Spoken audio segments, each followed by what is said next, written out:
News টুডেতে আপনাদেরকে স্বাগত। আমি দেখে নিচ্ছি এই মুহূর্তের বিশেষ খবর। এসএসসি নিয়োগ মামলায় 25,753 জনের চাকরি বাতিল সহ অন্যান্য রায় নিয়ে শুনানি সুপ্রিম কোর্টের প্রধান বিচারপতি ডিওয়াই চন্দ্রচূড়ের বেঞ্চে।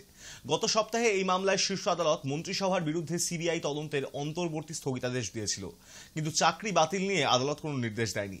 প্রধান বিচারপতি যোগ্য ও অযোগ্যদের বাছাই প্রক্রিয়া নিয়ে প্রশ্ন তোলেন। অন্যদিকে যোগ্যদের তালিকা সুপ্রিম কোর্টে জমা দেওয়া হবে বলে শুক্রবার জানিয়েছে এসএসসি। মঙ্গলবার 2016 সালের এসএসসি নিয়োগ প্রক্রিয়ার প্রায় 26,000 চাকরি বাতিলের নির্দেশ আপাতত স্থগিতাদেশ দিয়েছে সুপ্রিম কোর্ট। আদালত জানিয়েছে এখনই চাকরি বাতিল হচ্ছে না, তবে 16 জুলাই এই মামলার চূড়ান্ত শুনানি।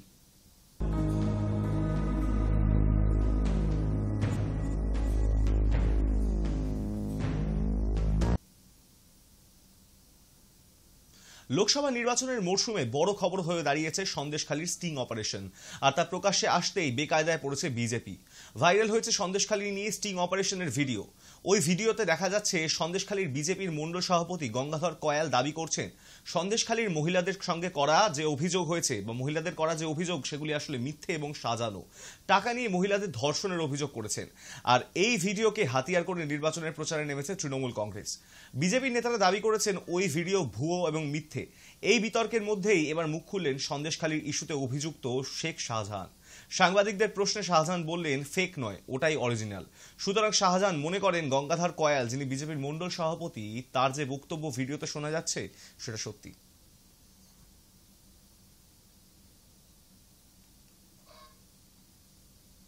করাতে পারলে তোমরা ওখানে দাঁড়াতে পারবে, আর গ্রেফতার করাতে গেলে তোমাদের রেপ কেসটা তো দিতেই হবে।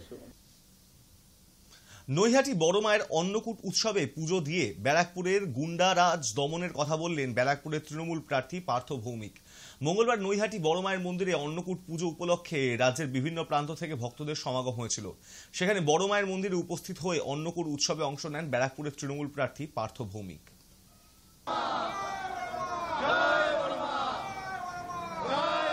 এটা তো এই বছরের ঘটনা নয়, প্রত্যেক বছরই আমি আসি। স্বাভাবিকভাবে মায়ের কাছে সবার শান্তির জন্য মঙ্গল কামনা করি। মা সবাইকে শান্তি দাও। মাকে তো আমি একটাই কথা বলি, মা এই ব্যারাকপুরের এই গুন্ডারাজ খতম করো, ব্যারাকপুরের মানুষকে শান্তি দাও। প্রধানমন্ত্রী নরেন্দ্র মোদী এবং কেন্দ্রীয় স্বরাষ্ট্রমন্ত্রী অমিত শাহের মঙ্গলবার ভোট দিলেন। আহমেদাবাদের এক স্কুলে ভোট দিলেন প্রধানমন্ত্রী নরেন্দ্র মোদী। সেই বুথেই ভোট দিয়েছেন কেন্দ্রীয় স্বরাষ্ট্রমন্ত্রী অমিত শাহ। আহমেদাবাদে নিজেদের ভোটাধিকার প্রয়োগ করে বেরিয়ে প্রধানমন্ত্রী নরেন্দ্র মোদী বলেন, দেশবাসীকে আর্জি করব, গণতন্ত্রের ভোট দান সামান্য বিষয় নয়, সবচেয়ে বেশি ভোট দিন। এই জায়গায় আমি প্রতিবার ভোট দিই।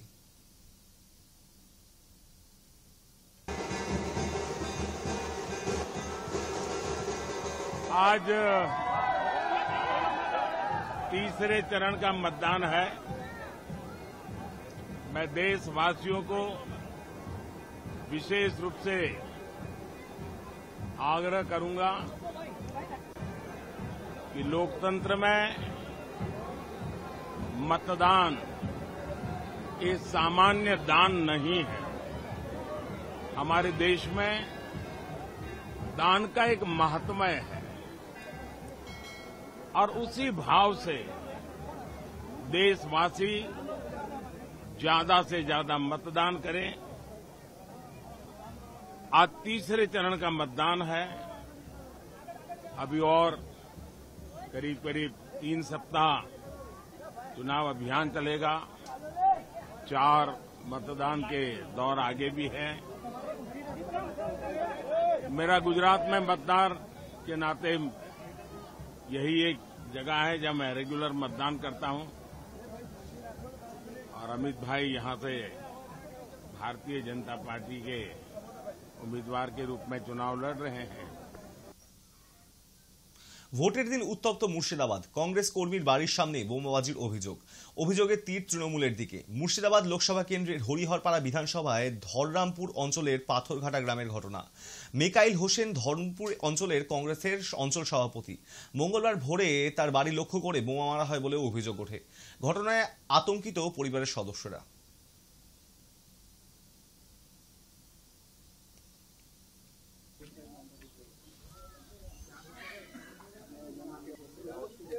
রাত্রি 3:20 প্রচন্ড শব্দ হলো। সকালবেলা উঠে দেখছি যে বম আমার বারান্দায় ফেলেছে, একটা বাস্ট হয়েছে। একটা গেটের সামনে। সন্ত্রাস বাহিনী যে এখন টিএমসি গুন্ডা বাহিনী, এবং কি আমাদের যে এজেন্ট হবে তাকেও পর্যন্ত হুমকি দিয়েছে যে এজেন্ট জানে না হয়। তৃণমূল কর্মীর বাড়ির পেছনে বোমা ফেলার অভিযোগ বাম কংগ্রেস জোটের বিরুদ্ধে। রানীনগর থানার মালিবাড়ি 1 নম্বর অঞ্চলের আমিরাবাদ নিচুপাড়া এলাকায় তৃণমূল কর্মীর বাড়ির পেছনে বোমা ফেলার অভিযোগ উঠল বাম কংগ্রেসের জোটের বিরুদ্ধে। পিয়ারুল ইসলামের বাড়ির পেছনে বোমা ফেলা হয়। তৃণমূল করার জন্য তার বাড়ির পেছনে বোমা ফেলা হয়েছে বলে অভিযোগ হয়েছে তার। জানা গিয়েছে হুমকি দেওয়া হচ্ছিল তাকে, ভোট দিতে যেতেও বারণ করা হয়েছে সেই কর্মীকে।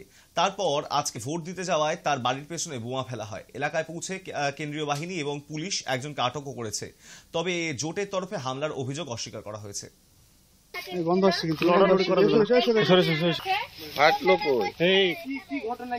বলছি রে এই সাইডে দেখ পায়তলে দেখেছি রে কই ফেটেছে।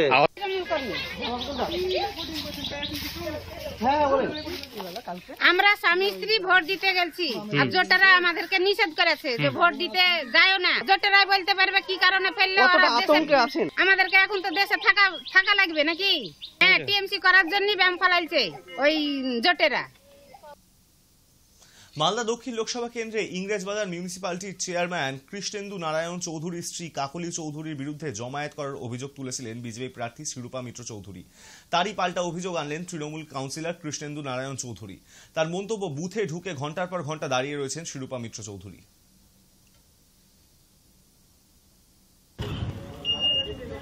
দেখুন, ও ক্যান্ডিডেট হয়েছে, ক্যান্ডিডেটের কাজ হচ্ছে বুথে বুথে দেখবে ঠিকমতো পোলিং হচ্ছে কিনা। তবে কিন্তু পোলিং স্টেশনের ভিতরে রুমে কেউ ঘন্টার পর ঘন্টা বসে থাকে না। উনি এই কাজটা করছেন, গর্বিত কাজ। এ ধরনের কাজ ঠিক নয়। নিজের ভোটাধিকার প্রয়োগ করলেন মালদা উত্তরের বিজেপি প্রার্থী খগেন মুর্মু। গাজলের দেওতলা ম্যানগ্রোভ প্রাথমিক বিদ্যালয় 55 নম্বর বুথে ভোট দিলেন তিনি। সাধারণ মানুষের সাথে লাইনে দাঁড়িয়ে ভোটাধিকার প্রয়োগ করলেন তিনি। মঙ্গলবার সকালে 8:30 নাগাদ মালদা থেকে গাজলে আসেন তিনি।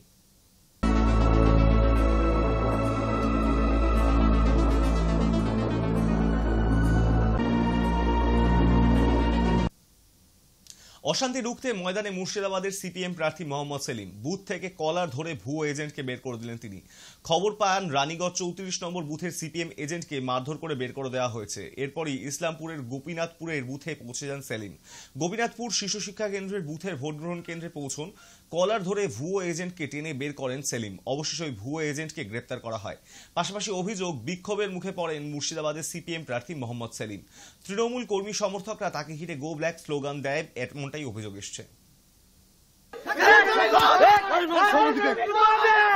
তোমরা আগে ভুয়ো ভোটার বলতে, আমি এখন ভুয়ো এজেন্ট দেখছি। আগে ভুয়ো সিবিআই অফিসার দেখেছি, ভুয়ো পুলিশ অফিসার দেখতে পাচ্ছি। ভোটারদের মুড়ি ঘুগনির লোভ দেখিয়ে প্রভাবিত করা হচ্ছে বলে অভিযোগ তৃণমূলের।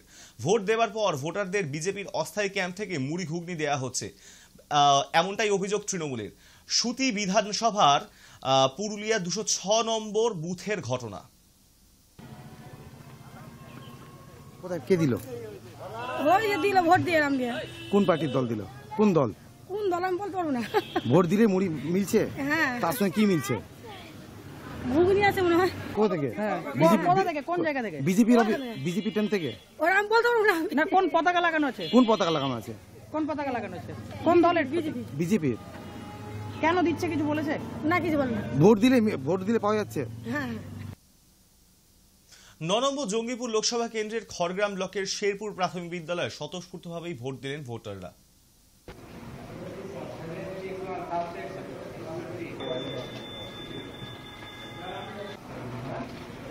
এটা কোন কেন্দ্রে? এটা কোন কেন্দ্র? শেরপুর 76। এখানে ভোট কত আছে মোট? 1384। এর মধ্যে কত এখন মধ্যে ভোট হয়েছে? 700 আপ হয়েছে। 700 আপ, তার মোটামুটি 50% পেরিয়ে গেছে। খুব সুন্দরভাবে ভোট হচ্ছে। এখানে সেন্ট্রাল বাহিনী আছে, খুব সুন্দর, সবাই সহযোগিতা করছে এবং সব দলের থেকেই সহযোগিতা আছে আপনার। জঙ্গিপুরে ভোট খুব নির্বিঘ্নেই অনুষ্ঠিত হয়েছে।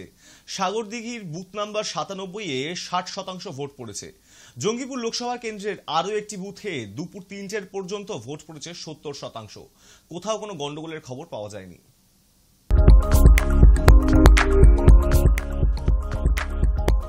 এটা কোন পুলিশ স্টেশন? এটা 94 Sagardighi SN high school. Room number 1। আর কত ভোট এখানে ভোটার আছে? 561। আর এখন পর্যন্ত কত ভোট পোল হচ্ছে? 555। 555। খুব সুন্দরভাবে ভোট হচ্ছে, মানুষ স্বতঃস্ফূর্তভাবে ভোট দিচ্ছেন। প্রিজাইডিং অফিসার, এখানে ভোট পোল মোটামুটি 60% অ্যাবাভ, স্বতঃস্ফূর্তভাবে ভোট হচ্ছে।